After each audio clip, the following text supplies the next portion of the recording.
of the suspect here. And there are specific, statutes, terrorism statutes, both on the state level and the federal level, that, of course, will be involved. If and when there are charges related to an incident like this. Of course, now we know that the suspect is dead. Some of that becomes less relevant, but certainly still relevant when it comes to piecing together why this suspect did what they did, whether or not they acted alone, if this was, an inspired attack or a directed attack. And it's still very early in this investigation. One thing that federal law enforcement has already indicated to me they're, of course, concerned about, it is a constant concern, is about this event, creating incentive for others, for copycat attacks down the road.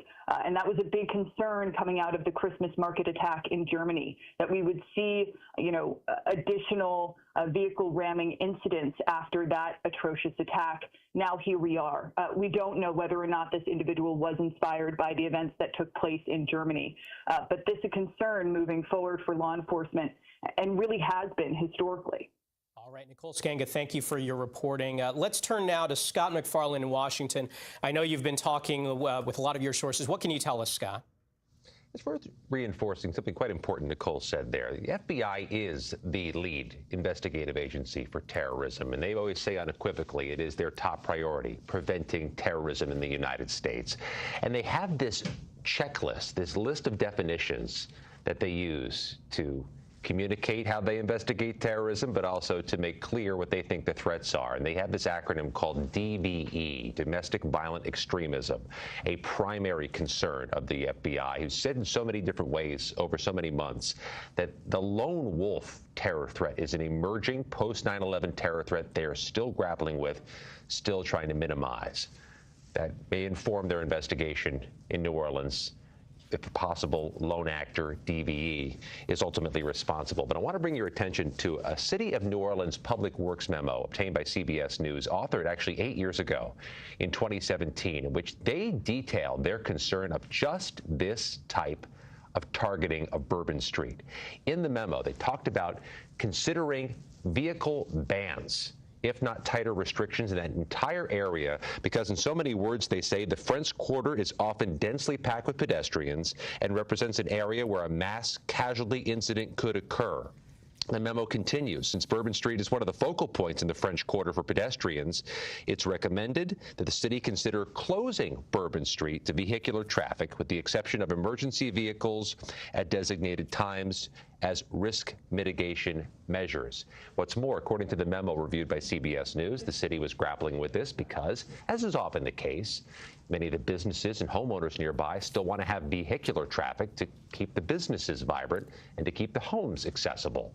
This is one of those dynamics that's going to inform, Michael, so many security plans moving forward in so many U.S. cities. As you see this cascading number of vehicular attacks and the fear of copycats, not only, Michael, will this inform things like security for major events like tonight's Sugar Bowl in New Orleans, next month's Super Bowl in New Orleans, but all of these large pedestrian gatherings in major U.S. cities and communities. Well, you talk about Bourbon Street and protecting those streets. What we know from police right now is they say that they did have barricades in place. This driver apparently drove around or through barricades at a high rate of speed, but I'm sure there's going to be a lot of discussions in the coming days and weeks about whether those barricades should be extended, whether a perimeter around these areas. You mentioned the Sugar Bowl. You mentioned the Super Bowl. How is security going to change at those events based on what happened today? It's going to be a conversation that we'll continue to have. And here in Washington, D.C., Michael, obviously we're coming up on a whole series of huge pedestrian gatherings. The inauguration is January 20th. We've seen in past inaugurations there's hundreds of thousands of people, many of whom are making their way to the scene on open streets, or streets where they've found a place to put their car. This is a component of security planning. It may be an increased component of security planning, but one law enforcement official told me recently, we're going to have all those fences around the Capitol on January 6th. It's a homeland security event. The Super Bowl will have bag checks and fencing, but fencing only does so much. It really is the human intelligence on the ground, the analysis of intelligence that is a more comprehensive way of stopping these types of threats. As we saw overnight in New Orleans, barriers and walls and fences only do so much. All right, Scott McFarland, thank you so much. Earlier, we spoke to witnesses Jim and Nicole Maurer. They're from Des Moines. They were visiting family in New Orleans, and they were on Bourbon Street when the incident happened. Let's take a listen.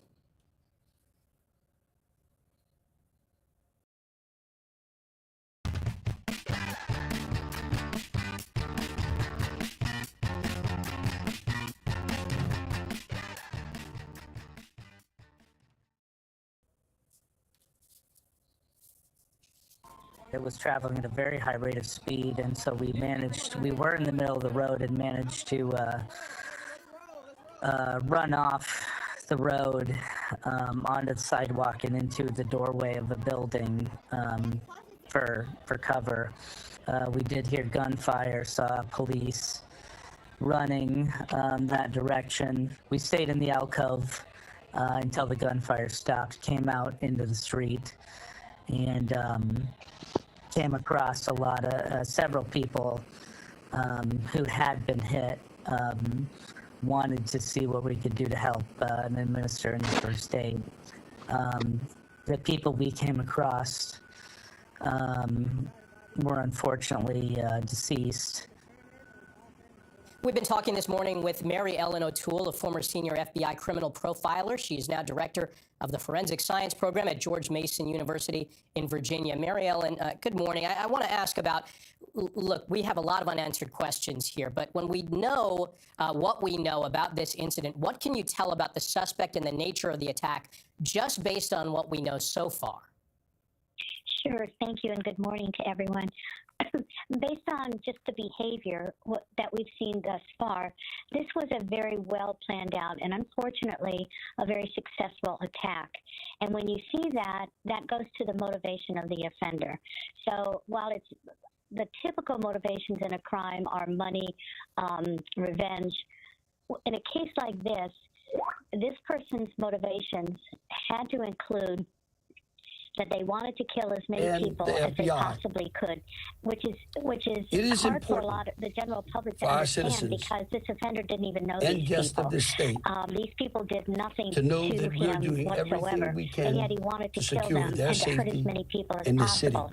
But we know that these kinds of offenders exist in our society and throughout the world, and that tells us a lot about how he prepared mentally but I've always for said this crime. that the safety of this entire city is something will be looking for that is always paramount how did to he me. prepare to With that, I would like to turn it over a successful event like this, a successful crime. And I think one of the things that he might have done is to consider other venues besides New Orleans, not unlike the shooter in Las Vegas, when he decided to use Las Vegas as his location. He had considered other sites, including Chicago and a couple of other places. Good afternoon. So Obviously, we wish we weren't here for this reason today.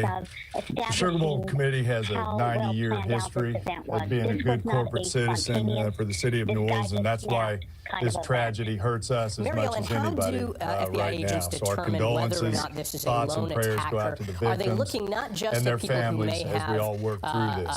Of course, anytime we have a major event in the city of New Orleans, public safety is paramount, and we have full faith and confidence in the governor and the mayor and all the assets, the federal, state, and local resources that they've applied to this event so that we can ultimately bring those responsible to justice and carry on with the major events that we have in front of us.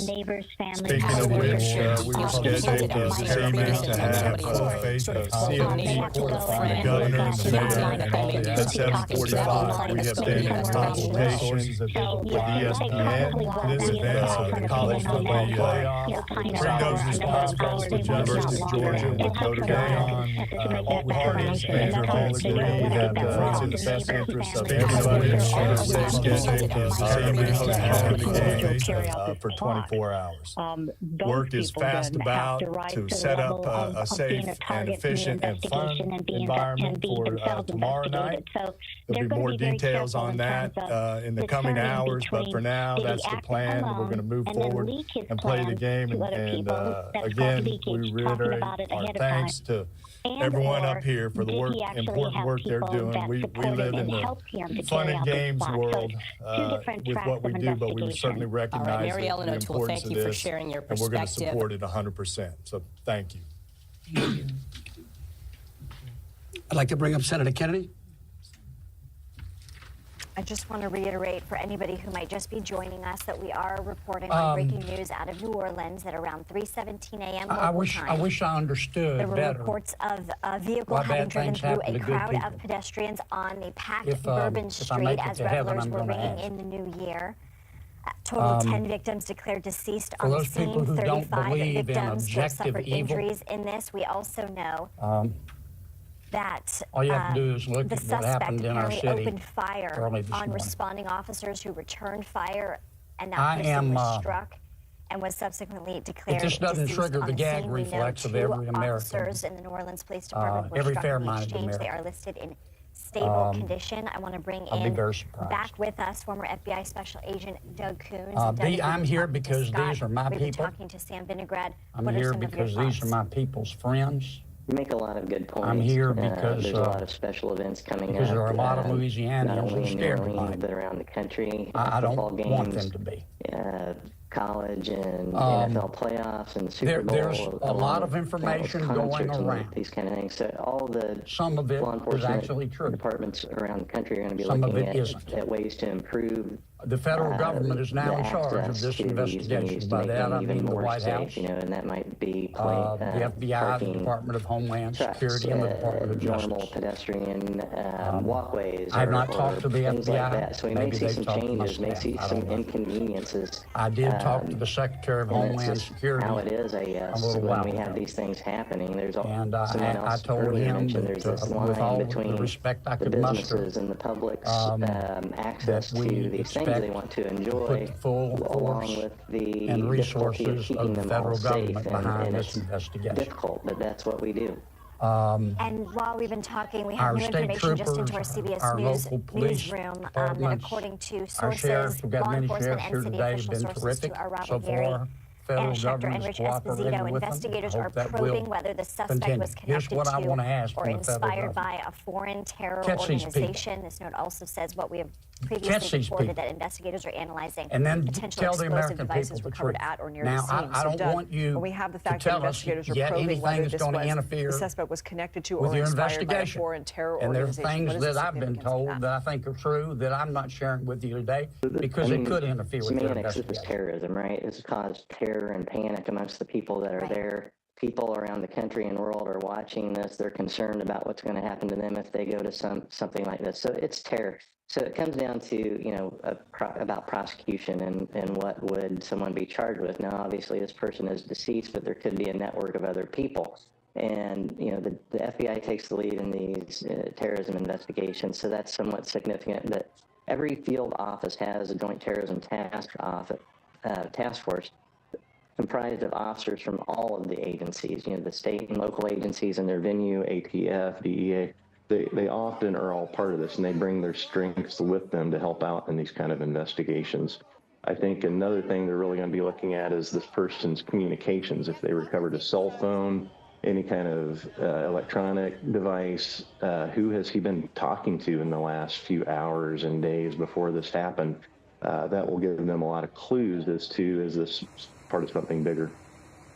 I want to bring Sam Vinograd back into the conversation. Sam, Doug brings up a very good point that, you know, when we're talking about terrorism-related acts, some of it is semantics, that the idea is to create as much terror and fear as possible in a community. But the idea that we can now report, according to sources, investigators are probing whether the suspect was connected to or inspired by a foreign terror organization. Is that something that would happen in any given investigation, or do they have maybe some kind of indication already, and that is why we were able to report that?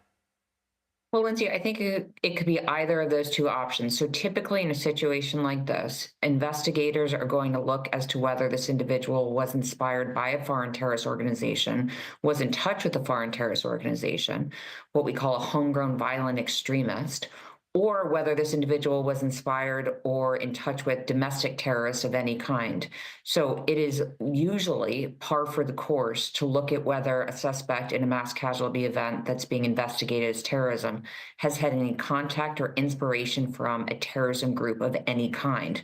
What we don't know is if law enforcement has found any signs already on the individual's person, in his vehicle, perhaps at his residence, if they know where he lived or where he was staying, or on his social media profiles, which may still be active as far as we know, that this individual had ties to a foreign terrorist organization like ISIS or Al-Qaeda or others. At the same time, as I mentioned, they are also likely reviewing whether this individual was inspired by or in touch with any domestic terrorist organization as well. That is standard in these kinds of investigations. Sam, what changes might we see tonight at the Sugar Bowl game? Certainly, there will be an enhanced level of vigilance by law enforcement, but what is hard to predict at this stage is whether there is any associated threat from what occurred at Bourbon Street last night. We have not yet heard from law enforcement that the threat has been totally neutralized, that this individual acted alone and that this individual was not in touch with others to try to inspire them to engage in attacks as well in and around the attack last night. So at the press conference in about 2 hours, I'll be waiting to hear if that is the case. We should expect already there to be significant physical barriers in and around the game where there's a lot of pedestrian traffic. That is likely in place. And we could see some additional level of screening of vehicles coming into or out of parking facilities near to the game itself. But Lindsay, I would have guessed that already there was going to be a high level of security for this event. And so we'll have to wait and see from the press conference whether there's any associated threats with this individual. That the toughest nut to crack is whether there's any copycat attacks, anybody inspired by what transpired a few hours ago to try to take similar action. And those kinds of copycat attacks by lone actors are incredibly difficult to prevent. You know, we had heard from our CBS News correspondent, Nikki Batiste, yesterday. She was reporting on preparations in New York's Times Square, and that one of the law enforcement officials that she had spoken with said one of the biggest challenges is the unpredictability of this. Obviously, these actors, bad actors with ill intentions, trying to fly under the radar. And so I wonder, and given the sensitivity of this and the fact that so many people are suffering in New Orleans, what is it about that area, that Bourbon and Canal Street, that would have made it such a target? Well, it was a target because there was such a dense concentration of individuals, and it's a high-profile area. So unfortunately, from an impact perspective, this was a high-value target. The suspect was able, if in fact he is a perpetrator, to inflict maximum damage in a very short amount of time, to inflict a lot of physical violence. But I do want to note one thing. As difficult as these lone actors and small groups are to find and to prevent attacks occurring from their actions, law enforcement does have a range of tools that they employ, including confidential sources, including surveillance, in both social media channels as well as encrypted platforms, to try to find these individuals before they actually engage in violence. So law enforcement is using every tool at their disposal to try to find individuals before they.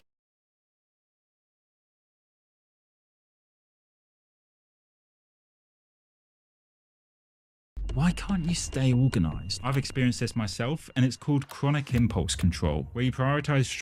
I just want to reiterate for anybody who might just be joining us that we are reporting on breaking news out of New Orleans at around 3:17 a.m. local time. There were reports of a vehicle having driven through a crowd of pedestrians on the packed Bourbon Street as revelers were ringing in the new year.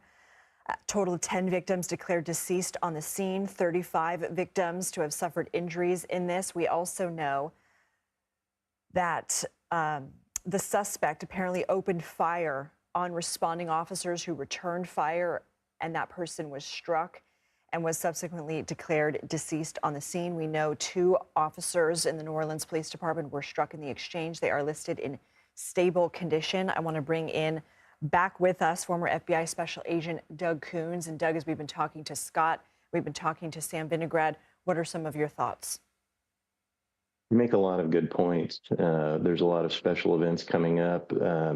not only in New Orleans, but around the country, football games, college and NFL playoffs and the Super Bowl, along with countless concerts and these kind of things. So all the law enforcement departments around the country are going to be looking at ways to improve the access to these venues to make them even more safe, and that might be parking trucks, normal pedestrian walkways or things like that. So we may see some changes, may see some inconveniences.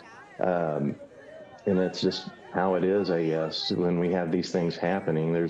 Someone else earlier mentioned there's this line between the businesses and the public's access to these things they want to enjoy, along with the difficulty of keeping them all safe. And it's difficult, but that's what we do.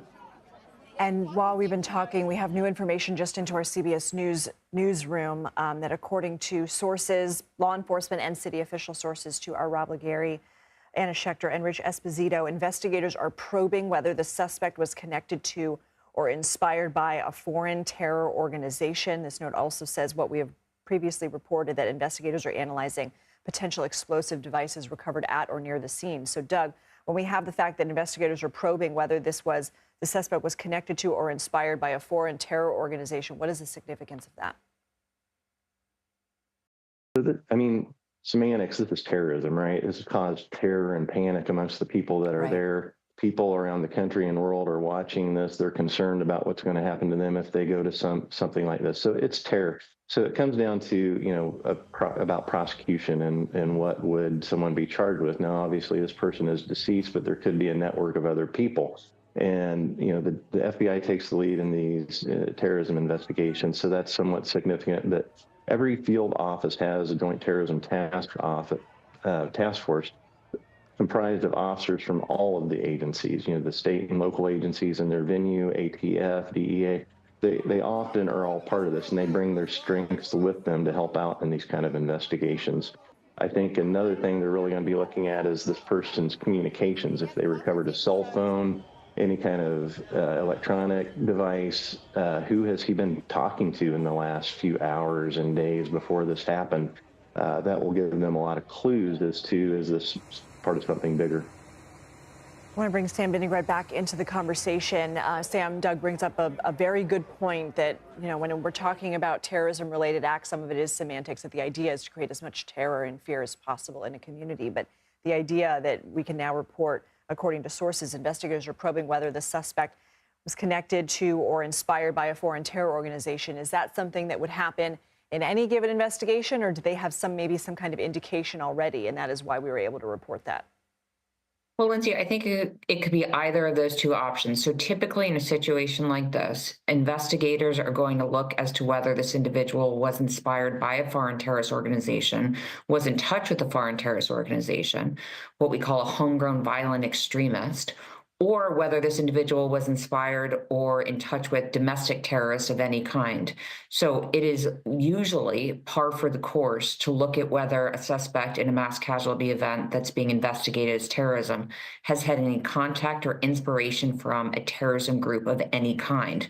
What we don't know is if law enforcement has found any signs already on the individual's person, in his vehicle, perhaps at his residence, if they know where he lived or where he was staying, or on his social media profiles, which may still be active as far as we know, that this individual had ties to a foreign terrorist organization like ISIS or Al-Qaeda or others. At the same time, as I mentioned, they are also likely reviewing whether this individual was inspired by or in touch with any domestic terrorist organization as well. That is standard in these kinds of investigations. Sam, what changes might we see tonight at the Sugar Bowl game? Certainly, there will be an enhanced level of vigilance by law enforcement, but what is hard to predict at this stage is whether there is any associated threat from what occurred at Bourbon Street last night. We have not yet heard from law enforcement that the threat has been totally neutralized, that this individual acted alone and that this individual was not in touch with others to try to inspire them to engage in attacks as well in and around the attack last night. So at the press conference response in about 2 hours, I'll be waiting to hear if that is the case.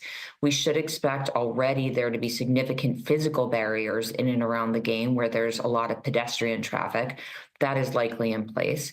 And we could see some additional level of screening of vehicles coming into or out of parking facilities near to the game itself. But Lindsay, I would have guessed that already there was going to be a high level of security for this event. And so we'll have to wait and see from the press conference whether there's any associated threats with this individual. That the toughest nut to crack is whether there's any copycat attacks, anybody inspired by what transpired a few hours ago to try to take similar action. And those kinds of copycat attacks by lone actors are incredibly difficult to prevent. You know, we had heard from our CBS News correspondent, Nikki Batiste, yesterday. She was reporting on preparations in New York's Times Square, and that one of the law enforcement officials that she had spoken with said one of the biggest challenges is the unpredictability of this. Obviously, for, you know, these actors, bad actors with ill intentions, trying to fly under the radar. And so I wonder, and given the sensitivity of this and the fact that so many people are suffering in New Orleans, what is it about that area, that Bourbon and Canal Street, that would have made it? Sales are hard to make, but royalties, on the other hand, are not. Let me explain. My name is Charlotte Mickelson, and we help everyday people grow their income with this one simple method, and we're pretty darn good at it. Our company, Publishing.com, was named the 19th fastest growing company in America. And the only reason we're so successful is because of the success that we've created for others. And I'll tell you why our method works so much better than anything else you might have tried. It's because starting a business is not the best way for regular people to make more money. And that's what everyone gets wrong. Starting and running a business is hard. It's expensive, it takes a long time, and it requires skills and experience that most people don't have. Instead, we help you plug into Amazon and the $500 billion a year business they've already built. Now, the way we do it is completely different from anything you've seen before. We don't show you how to buy and sell physical products on Amazon like everybody else. The way we plug into Amazon is through this app on our phone called Audible, which most people don't know is one of Amazon's apps. And using this app, I showed my mom how to get paid checks like this from Amazon every month. Look, this didn't make her rich, so if that's what you're looking for, this isn't for you. But if you want an extra income stream on top of what you're currently making that pays you every month like clockwork, that we can help you with. So if you want to see how we do it, my husband Christian, who discovered this method, just finished making the best video training he's ever made, walking you through step by step exactly how to set up this Audible app strategy for yourself. And the best part is it's 100% free. There is absolutely no risk in clicking on this video and seeing for yourself how this is working for so many people. So just hit the button on your screen, put in your email, and you'll have instant access to this free training, which reveals everything. Steven here says, I'm so glad I didn't skip that YouTube ad because my last check from Audible was life-changing.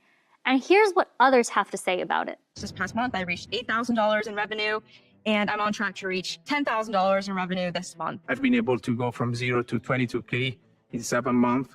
And of course, this completely changed my life. I do this on a part-time basis, about 5 to 10 hours a week. I earn about $40,000 a year. There's no other job that pays with that little time. So to get free access to the training, all you need to do is tap the button on your screen, put in your email, and you can watch it right away. And look, if you're skeptical that what I'm sharing here is BS, or you think that those were paid actors, whatever you're thinking, that's fine. I get it. But that's exactly why we put together this free training for you, so that you can see for yourself what it's all about first. So you can see how it works exactly. Such a target. Well, it was a target because there was such a dense concentration of individuals and it's a high profile area. So unfortunately, from an impact perspective, this was a high value target. The suspect was able, if in fact he is a perpetrator, to inflict maximum damage in a very short amount of time, to inflict a lot of physical violence. But I do want to note one thing: as difficult as these lone actors and small groups are to find and to prevent attacks occurring from their actions, law enforcement does have a range of tools that they employ, including confidential sources, including surveillance, in both social media channels as well as encrypted platforms to try to find these individuals before they actually engage in violence. So law enforcement is using every tool at their disposal to try to find individuals before they engage in an act of violence. So it's a responsibility for law enforcement to use those assets very carefully, as well as for the public to contact law enforcement if they ever feel that they see an individual radicalizing to violence. So it's really those two tracks that are going to help make our country safer, Lindsay. For anyone who is just joining us, I want to go ahead and play some sound that we have from New Orleans Police Department Superintendent about just some of the facts of the case. Let's listen. This event started at about 3:15. It did involve a man driving a pickup truck down Bourbon Street at a very fast pace, and it was very intentional behavior. This man was trying to run over as many people as he possibly could. I'm going to eat only steak for the next 365 days to lose weight. This was a typical meal when I was following a carnivore diet. Little did I know, though, that I was really gaining weight. I gained over 10 pounds. Hey, if you made the same mistake as Dr. Drew did when going on the carnivore diet, check this out. If someone needed to lose 10 pounds or more in the next 90 days, what do you think would be the best way? Keto, paleo, running on the treadmill, cutting carbs. Actually, none of those things. None of them? None of them. There's a much easier way. Can you tell me more? If you want to drop this, start eating more of these. Starving ourselves, eating salads and cutting out carbs, doing this. I want to bring back former FBI Special Agent Doug Coons. So, Doug, that assessment there from the New Orleans Police Superintendent is a lot of the information right now that law enforcement are working with or witness statements and testimony. And do you think by now they're also looking at whether there was any CCTV footage, any closed circuit television footage from surveillance cameras? Yeah, absolutely. Several hours have elapsed now, and I'm sure multiple witnesses have been interviewed. There are cameras everywhere, and those are being gathered and reviewed as we speak, analyzed. They want to know not just, what happened during that time, but can they trace that car back farther? Where did it come from? Where did that person stay the night or the day leading up to this? Basically trying to recreate the entire day, much like with the marathon bombing in Boston years ago. They were able to piece together well back before the actual incident occurred, and that helped them identify who the person was and ultimately make the arrests on that. All right, Doug Coons, unfortunate that you have to join us on this New Year's Day on this topic, but we appreciate your time. Thank you. Thank you. Sam, I want to throw it back to you and your thoughts. I agree with everything that Doug said. I think what's really going to be instructive over the coming hours is understanding more about this suspect's history, whether he displayed any signs of worrisome behavior over the past several hours, past several days, past several weeks, whether he was known to law enforcement, Lindsay. We don't know whether this individual had any kind of criminal history, because what that'll help piece together is how we can prevent these kinds of attacks going forward. Again, preventing acts of targeted violence and terrorism, and the FBI is still investigating whether this is an act of terrorism, requires action by law enforcement using a range of authorized techniques like surveillance, like confidential human sources, and other methodologies, as well as actions by the public to raise a red flag and ask for help from law enforcement whenever they see an individual engaging in worrisome behavior. So understanding this individual's history is going to be incredibly important. And then, of course, law enforcement is certainly going to take a step back and review their security protocols in and around Bourbon Street to try to identify how this individual was able to weave through the barriers that had been put in place and how he was able to kill, unfortunately, at least 10 people prior to being neutralized by law enforcement. So that after action is certainly going to be put into effect despite law enforcement engaging in heroic actions last night. And Sam, the fact that law enforcement was prepared and already on the scene, does that help when it comes to triage and getting treatment immediately to those who are injured? Certainly, law enforcement and emergency responders practice, unfortunately, for these kinds of mass casualty events all the time. Somewhere like Bourbon Street, even when it's not New Year's Eve, has a heavy concentration of law enforcement, and emergency responders are used to going to that scene for a variety of reasons. So the ability to quickly provide emergency response was likely incredibly helpful, relatively speaking. But that doesn't change the fact that 10 people are dead, many more injured, and we could see the fatality count rise. But law enforcement and emergency responders practice, unfortunately, but necessarily, very regularly to respond quickly and efficiently to triage at the scene and to provide medical support, as well as to begin investigating immediately, because oftentimes there's critical evidence that's out there, both in terms of people who witnessed the attack, as well as other assets that may be on the scene that need to be immediately investigated as part of law enforcement's efforts to figure out what happened.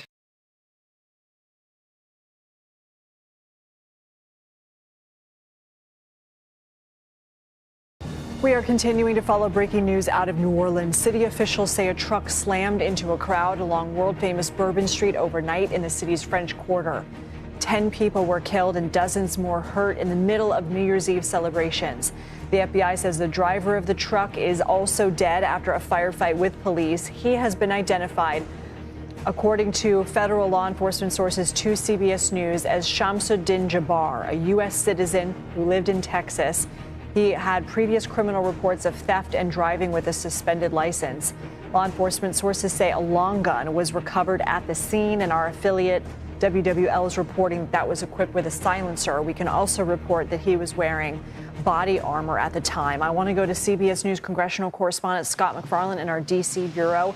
Scott, what else can you tell us about what new information we have coming in about what happened and who this person is? Yeah, let's start with the top line information from the FBI, that they are leading this investigation as a terrorism investigation. And according to our latest CBS News reporting, images we've reviewed from the scene show a black flag attached to the truck used in this attack. And there's an investigation as to whether that's a flag associated with ISIS or a different extremist group. But our reporting is that ISIS nor any other extremist group has not claimed responsibility for any attack today.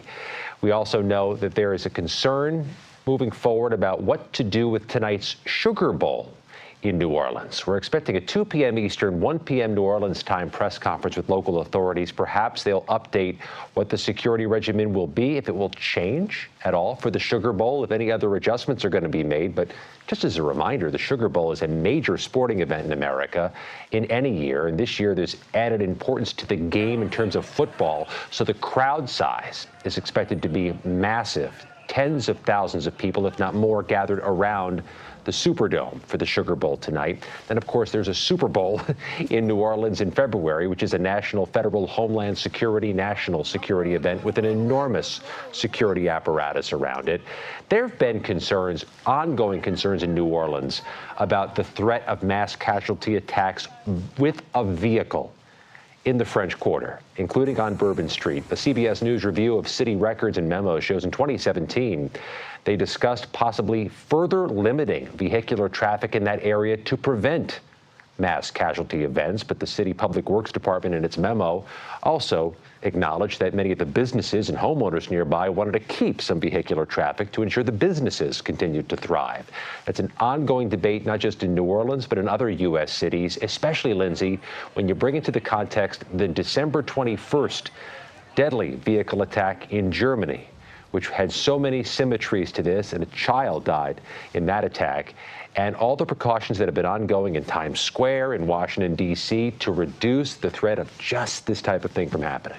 And Scott, what can you tell us about what law enforcement was disseminating amongst themselves in the wake of that Magdeburg, Germany vehicular attack?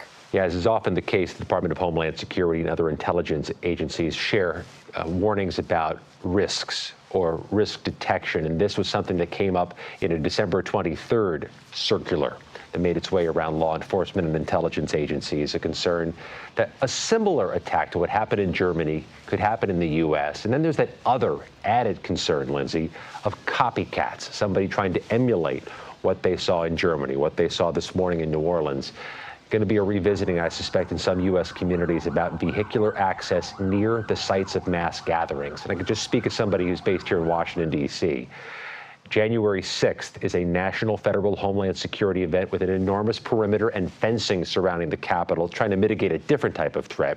But Inauguration Day is 2 weeks later, with a crowd likely to measure hundreds of thousands. And I can tell you from having covered a handful of inaugurations before, those crowds fill the streets to get to the Capitol, streets that are open to vehicular traffic. We've put in requests to the D.C., Capitol, and other law enforcement agencies in Washington to see if they're going to change any of their parameters and protocols ahead of January 20th. Scott, you had mentioned a 2017 memo from the Public Works Department in New Orleans about the barricades and the bollard situation, but you also have information about a new project to fortify them ahead of the Super Bowl. What can you tell us about that? Yeah, that project could be done before Super Bowl Sunday. It could be done as early as the first days of February 2025 now, to upgrade the bollards, to make them more efficient, potentially more effective, to make them more modern. This is a project that had any different number of motivations, according to the paperwork reviewed by CBS News, not strictly for security, but also for upgrading and updating. But that was a project that was underway in New Orleans, according to our CBS News review of city memos. All right, Scott, thank you so much. CBS News political reporter Libby Cathy is in West Palm Beach, Florida. Libby, how is the White House responding? Yeah, Lindsay, President Joe Biden spoke to reporters about an hour ago. He said he's in contact with every federal agency as the federal government responds to this attack. Now, as we've identified the suspect now, he did not answer questions about that suspect's identity. I believe we have some sound. We can go to that and see what President Joe Biden told reporters last hour about this attack.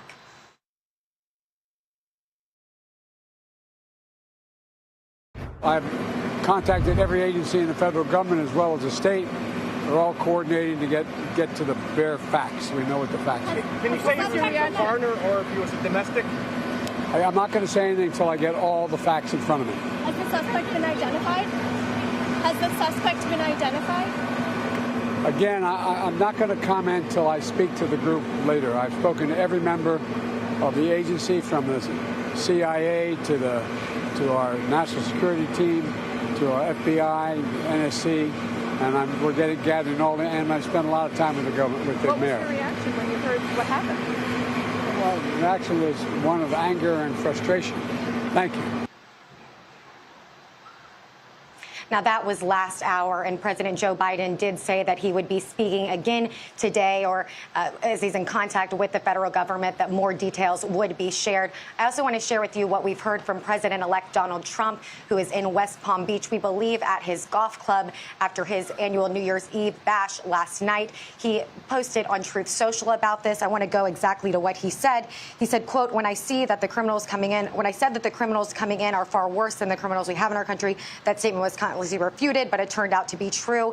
Now, we, again, do not know exactly, actually, now we have identified the suspect is not a foreigner, but at this time, it seems that Trump was commenting, saying that this was a foreign-born person. This was not a citizen. We did not know that this morning, but this could indicate that Trump is receiving briefings. This is something that should have been happening in terms of that correspondence of memo that we've talked about before, with the smooth transition of power from the Biden to the Trump administration. It seems from that Truth Social post that potentially Trump has been in contact with officials in the Biden administration as they continue to respond. And as we heard that sound from President Joe Biden as well, we'll see if we hear from Trump today. We do have, our poolers out there just in case, but not expecting so far to hear from the president-elect. We will continue to monitor Truth Social. We also saw J.D. Vance, the vice president-elect, say that his heart is with those in New Orleans. And Donald Trump Jr., the president-elect's eldest son, also commented,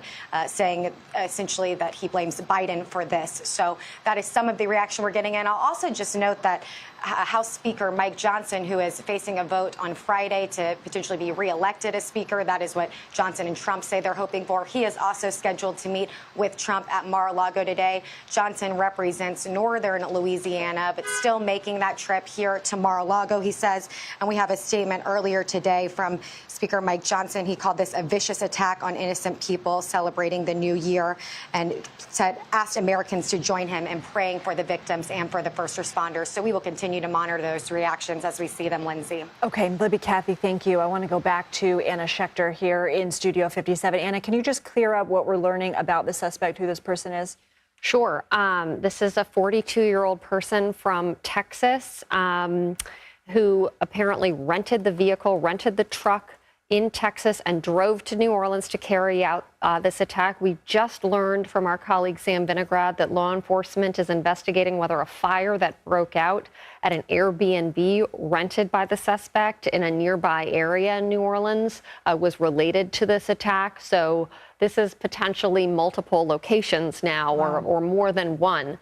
So that is also under investigation. As we reported before, our colleague Nicole Skanga learned that 4 explosive devices were found in the vehicle, in addition to the long gun that the suspect used to shoot into the crowd and injure those 2 police officers. It does appear that the people injured were injured by him ramming the vehicle into the crowd rather than the gunfire. But of course, fast-moving parts, we might learn more about the injured and the killed in the coming hours.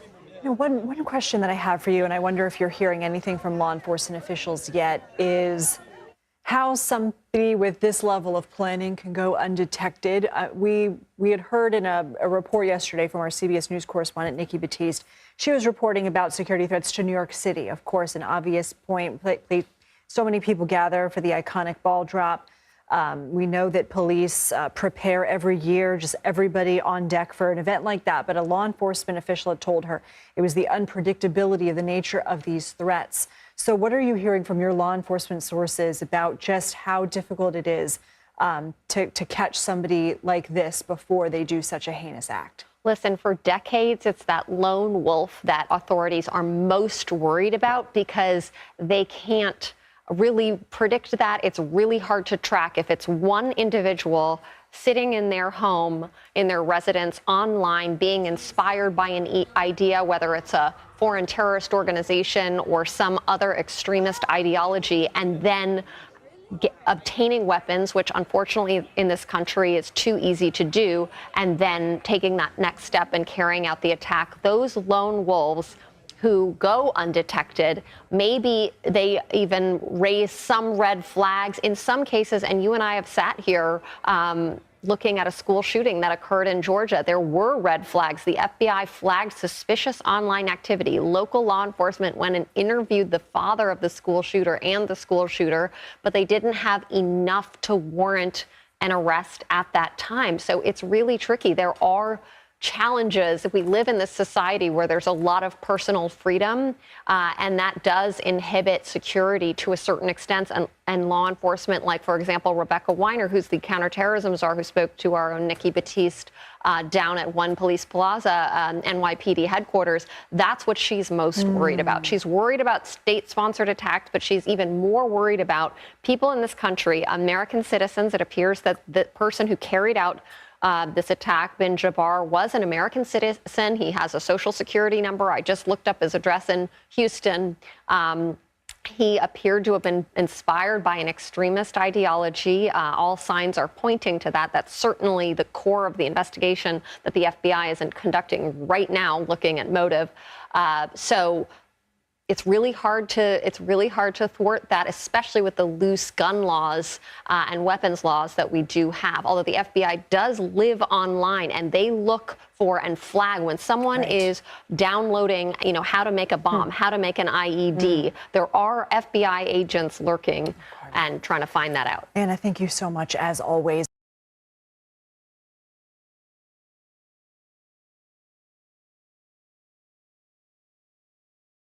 All right, this is a CBS News special report. You've been listening to WWL, our station in New Orleans. I'm Michael George in New York. We are continuing our coverage of a mass casualty incident overnight in New Orleans.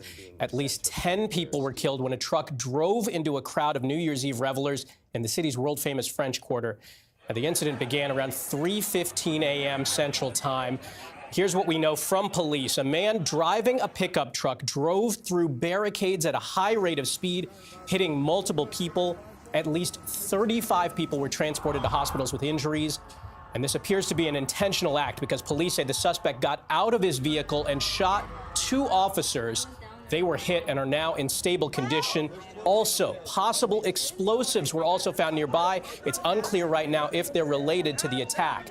Now, the FBI will be taking over the investigation, and here's what the assistant special agent in charge had to say. This is not a terrorist event. What it is right now is their improvised explosive devices that was found, and we are working on confirming if this is a viable device or not. You've just heard video of a news briefing earlier from New Orleans where, again, at least 10 people were killed when a truck drove into a crowd in the early morning hours. Katie Weiss arrived at the scene a short time after this incident happened. Katie, what are witnesses telling you right now? Well, good morning. It's just been a chaotic morning, to say the least. A lot of really scared people. That's plain and simple, to put it in those terms for you, here in the iconic French Quarter of New Orleans. You know, this is an area, Bourbon Street is the place for a joyous, party on New Year's Eve. This is a place where people are walking around. The streets are closed to cars. This is a place where people are walking around in the street, having a good time, ringing in the new year. Suddenly, witnesses told me all of a sudden this truck just came in, plowed through this crowd of people. And as we heard from the NOLA police superintendent, this person was showing some, quote, very intentional behavior. They were, quote, trying to run over as many people as they could. That this was not just a DUI situation. And that aligns with what I heard from witnesses just moments after this happened, that this truck plowed through a crowd of people. Many people were hit. One woman even told me her husband's ankle was clipped by the truck. She said they ducked into a club to try to be safe and find some cover. Everyone was looking out of windows of bars, trying to see what was going on. No one really had any information other than people just saying there's bodies all over the ground. And as police started letting people out of the different bars in that area, those tourists, those locals alike, local employees, everyone got a view of how horrific this really was. I mean, we saw people on the ground getting help, both from first responders and from Good Samaritans. We saw people being put onto stretchers. It was terrifying. It was absolutely terrifying. It's not a way that you want to ring in the new year, for sure. A terrible way to start out this first day of 2025. And of course, as you heard some of the folks with the local station WWL talking about, today is also a big game day here. You know, just a few blocks from where this took place is where that big game is going to happen. And we know from New Orleans police that they will be on top of it. They've assured everyone, don't worry, quote, we are going to make sure our Superdome is safe today for the game. New Orleans police has really tried to step up their efforts when it comes to security. There's many more security cameras in the French Quarter right now and in the Central Business District, many more security cameras than ever before. But unfortunately, here we are seeing this very unexpected, horrific act of violence. Michael? Katie, one of the big questions that's unanswered right now, police haven't said what happened to the suspect. Is he alive? Is he in custody? Have you heard anything about this suspect? That's something that I'm working to find out as well. I think that's a big question on everyone's mind. We know that after this suspect allegedly plowed through this crowd of people, witnesses did tell me that the person who was driving that truck got out with what appeared to be some kind of automatic style weapon. I asked, did it look like a pistol or more of like a rifle?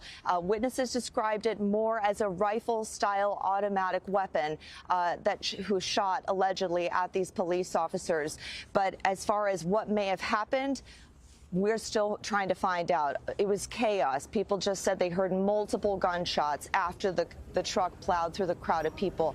So still gathering a lot more information. We know there's going to be a police briefing just in a couple of hours. I'm going to be there. I'll be sure to bring you much more information as soon as I get it, Michael. Katie, I want to set the scene for our viewers. Bourbon Street. This happened around 3 a.m. New Year's Eve, New Year's morning. Tell us about what things were like leading up to this. I have to imagine there were hundreds, if not thousands, of people out there. Oh, Oh, absolutely. I mean, this is a big holiday for New Orleans. You know, I grew up just a couple hours away in Mobile. Many people all across the Gulf Coast travel here to New Orleans to spend their New Year's here. So whether you're from Louisiana, Mississippi, Alabama, or even, you know, any of the other southern states or beyond, other countries, people come here to this iconic place to celebrate. You get this kind of Mardi Gras style way of celebrating the new year. New Orleans is a city unlike any other in this country. It's got this European feel. It's a special place, and it's the only place in many respects where, you know, things don't really get going until far after midnight on a New Year's Eve kind of night. 3 a.m. is a peak hour, really, for this kind of a city. So this is when a lot of people are out, and many people know that as well. So as far as the intent here, certainly something that a potential attacker may know. Did they know this? Was this part of the plan? That is something we are going to continue to try to find out and get more confirmation. But as far as, you know, how popular this is, 3 a.m. was definitely a big time of night for many, many people to be out on Bourbon at that hour. And Katie, we heard from police earlier in the news conference that this suspect drove through and around barricades. Are roads typically closed off in that area, especially on New Year's? Absolutely. That part of the French Quarter is known to be a walkable area. There are these big barricades that come up from out of the ground. So they're big metal barricades. There's also removable barricades as well that block vehicles off to traffic. And so there's multiple barricades that would prevent a car from coming through, theoretically. So this would have to be something where someone would need to really, you know, put some force behind it to make their way through. Katie, stand by with us. I want to bring in, we spoke with some witnesses, Jim and Nicole Maurer, Des Moines residents who were visiting family in New Orleans. They were on Bourbon Street when the incident happened. Let's take a listen. It was traveling at a very high rate of speed, and so we were in the middle of the road and managed to run off the road onto the sidewalk and into the doorway of a building for cover. We did hear gunfire, saw police running that direction. We stayed in the alcove until the gunfire stopped, came out into the street, and came across several people who had been hit. Wanted to see what we could do to help and administer any first aid. The people we came across were unfortunately deceased. Just horrific scene there that we're hearing from the people on the ground in New Orleans. Again, this is 3 a.m. right in the heart of the city on Bourbon Street. Let's go back now to Katie Weiss. She's been on the scene from the early morning hours. Katie, I know you've been talking with witnesses. At that time, on New Year's morning, there had to be a lot of noise, music, big crowds. From what you've heard from witnesses, when did people realize what was happening? That's a really great question. I mean, I think it all happened very rapidly. All of a sudden, people started saying, there's a shooting. And then suddenly, as people started looking out the windows, started, you know, talking amongst each other, people were saying, no, it wasn't just a shooting. There was a car, there was a truck, that truck there, that was the one. And so people were trying to help each other get more information because everyone, understandably, was worried. Hey, what is going on here? And is my safety at risk at this point? Certainly a big development to hear that there were potential explosives found elsewhere. That was something that many people had no idea at that hour. Many people just thinking, okay, seems like the shooting's over. Can we go? You know, for a long time, police kept the scene clear, kept people in the bars near where this all took place. People were anxiously waiting to get out. But I could certainly relate to that man's testimony, witness testimony about, you know, seeing people on the ground getting help. It was pretty awful, pretty terrible, tragic to see all of these people in agony, people in critical situations needing medical attention at that kind of an hour. And Katie, it's a quarter past the hour. We want to get people up to speed. Right now, we're seeing a live picture in New Orleans, the site of this awful New Year's tragedy. Our continued coverage of a mass casualty incident overnight in New Orleans. At least 10 people were killed when a truck drove into a crowd of New Year's Eve revelers in the city's world-famous French Quarter. Again, this started around 3:15 local time. A man driving a pickup truck, according to police, drove through barricades at a high rate of speed, hitting multiple people. At least 35 were transported to hospitals with injuries. The suspect then got out of his vehicle and shot 2 officers. They were hit and are apparently in stable condition. Right now, police haven't said whether or not the suspect is in custody. Also, possible explosives were found nearby. It's unclear if they're related to the attack. The FBI will be taking over the investigation. Now, all morning, Katie Weiss has been on the ground talking with witnesses, talking with the people there who were just trying to enjoy their New Year's. Katie, if you could talk about, when we think about New Year's, people come in with an optimistic, positive mindset. I'm sure people out there were just having a good time, enjoying the night, and this is what they realize is happening right in front of their eyes. If you can talk about the mood from the witnesses that you've spoken with. That's a great question. I think the mood was just shock and terror. A lot of people just wanting to have answers. Many people in disbelief. You have all these people out having a wonderful time. Suddenly your mind has to shift from I'm ringing in the new year to I'm trying to make sure my life is not at risk. And so all of these people at once we're trying to make this shift mentally together. Everyone asking questions. Did you see this? Do you know what happened? I saw this. I saw that. People trying to help piece together what may have happened to make sure that they are okay and that they can move forward. Because looking at that scene, seeing the bodies strung across Bourbon Street, was something that many people never would have anticipated like that. And at this point, we don't know the motive. We have been hearing from police that what is clear is this was intentional. According to police, this was not an accident. This person drove at a high rate of speed through barricades, came out shooting at officers. Again, police have not said whether or not the suspect is in custody. We are waiting to hear more information. They have promised an update at 11 a.m. But we're still waiting to hear what was behind this attack.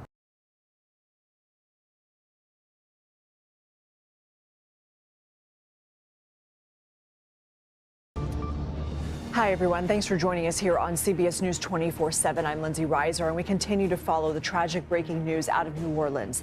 At least 10 people are dead, dozens more injured after city officials say a man intentionally drove a pickup truck into a crowd.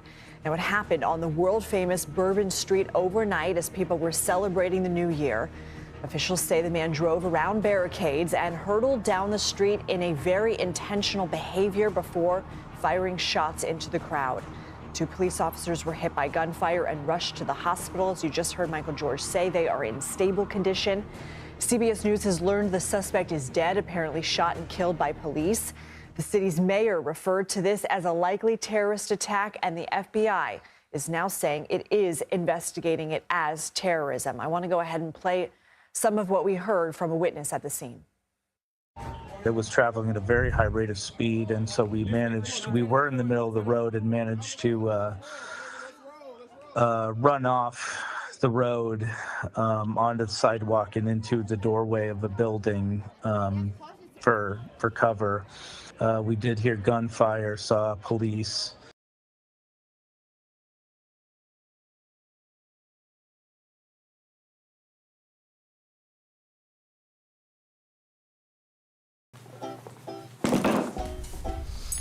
What's up? Hi, Jira.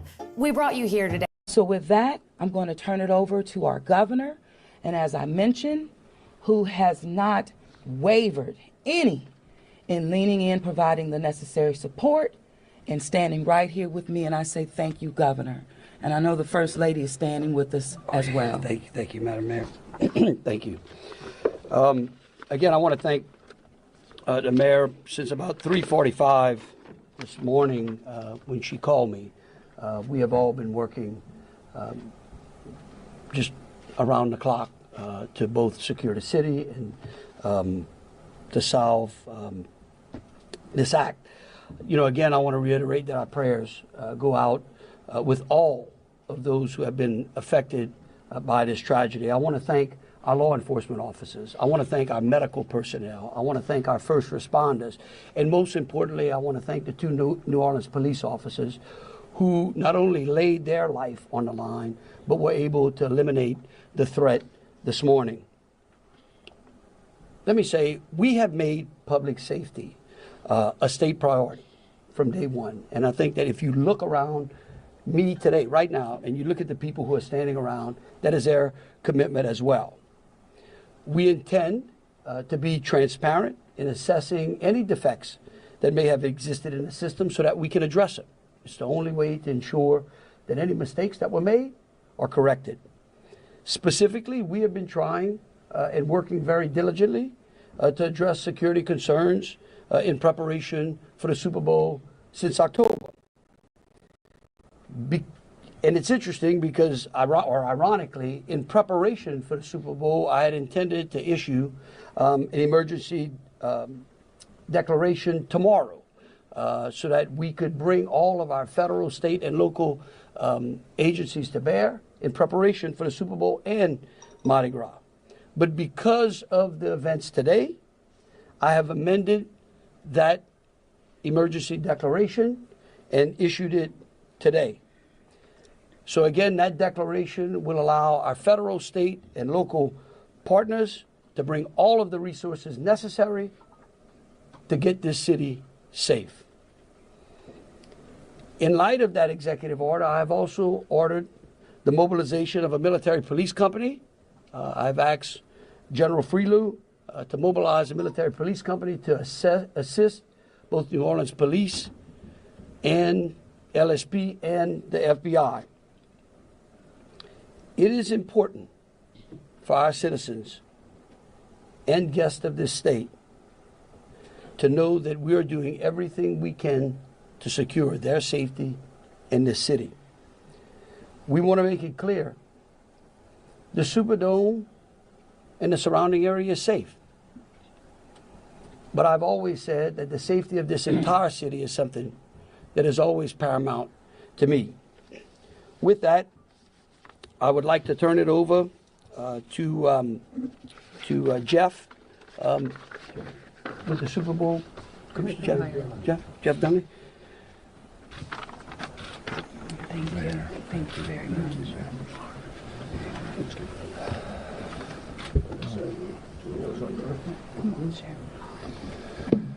Good afternoon. Obviously, we wish we weren't here for this reason today.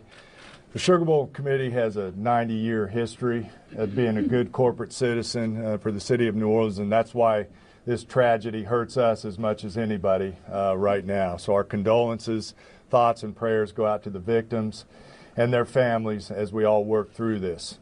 Of course, anytime we have a major event in the city of New Orleans, public safety is paramount, and we have full faith and confidence in the governor and the mayor and all the assets, the federal, state, and local resources that they've applied to this event so that we can ultimately bring those responsible to justice and carry on with the major events that we have in front of us.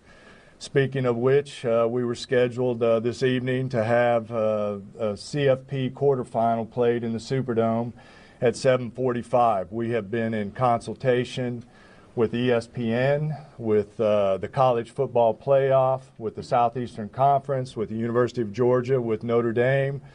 All parties and all agree that it's in the best interest of everybody and public safety that we postpone the game for 24 hours.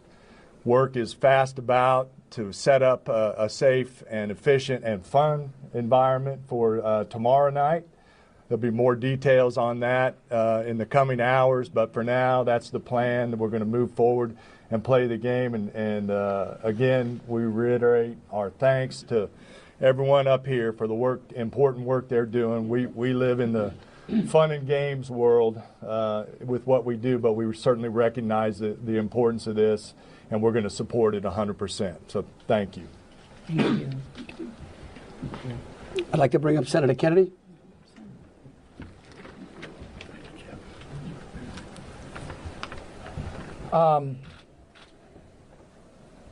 I wish I understood better why bad things happen to good people. If I make it to heaven, I'm going to ask.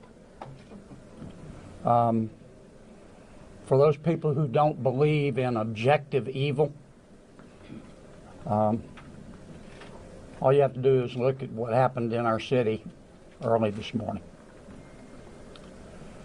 I am,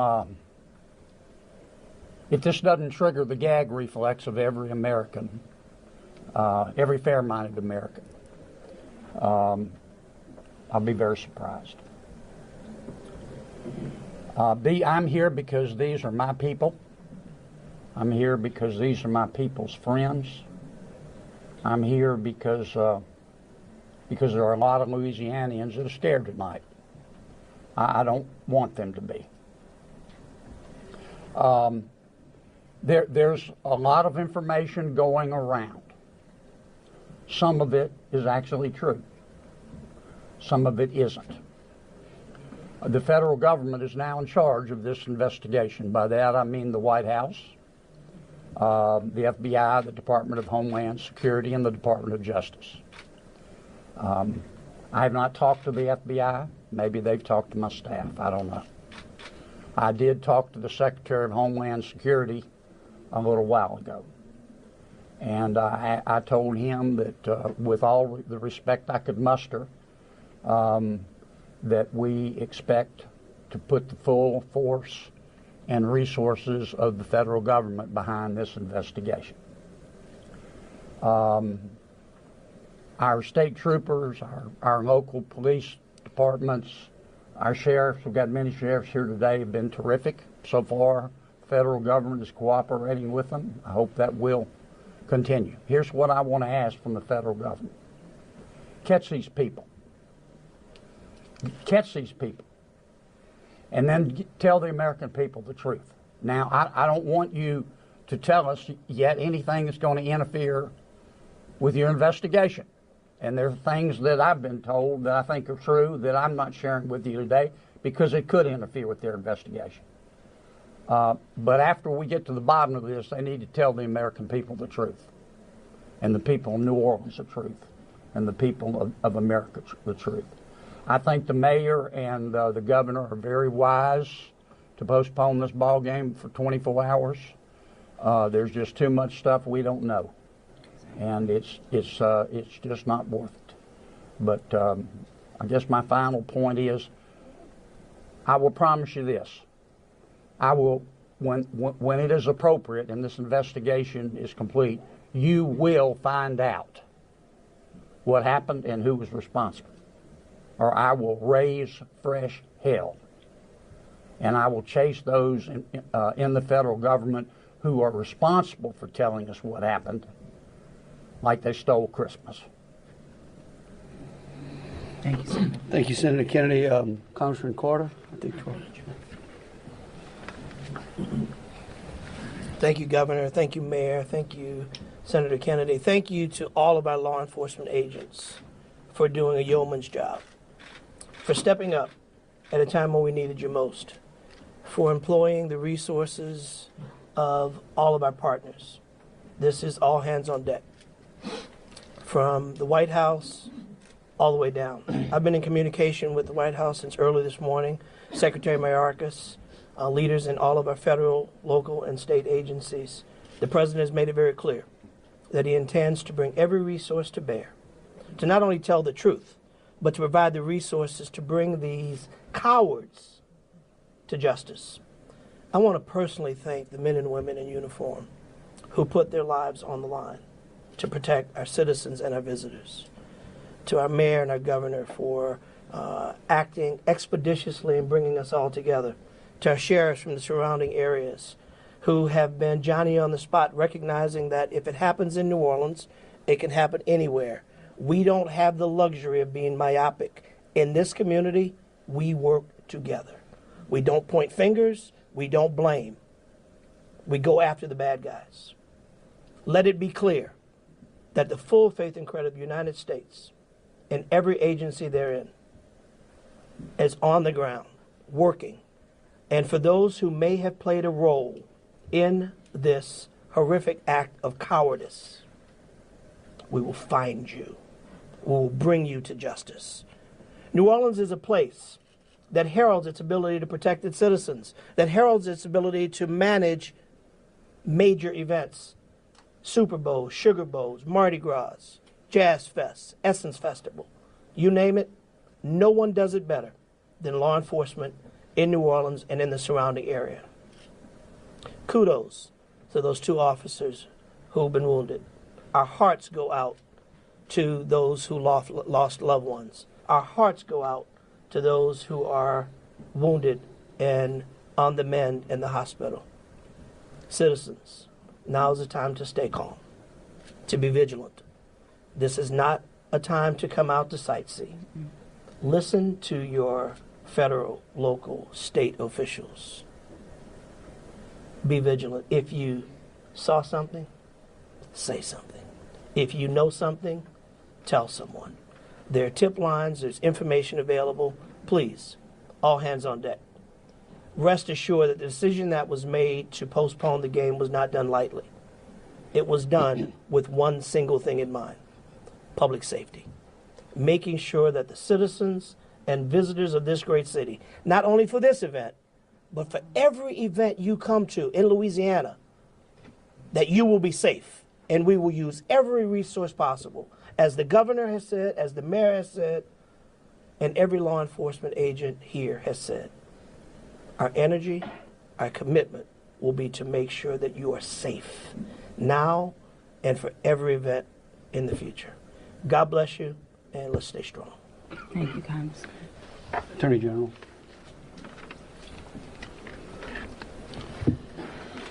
I first want to extend my sincerest condolences to the families of the victims.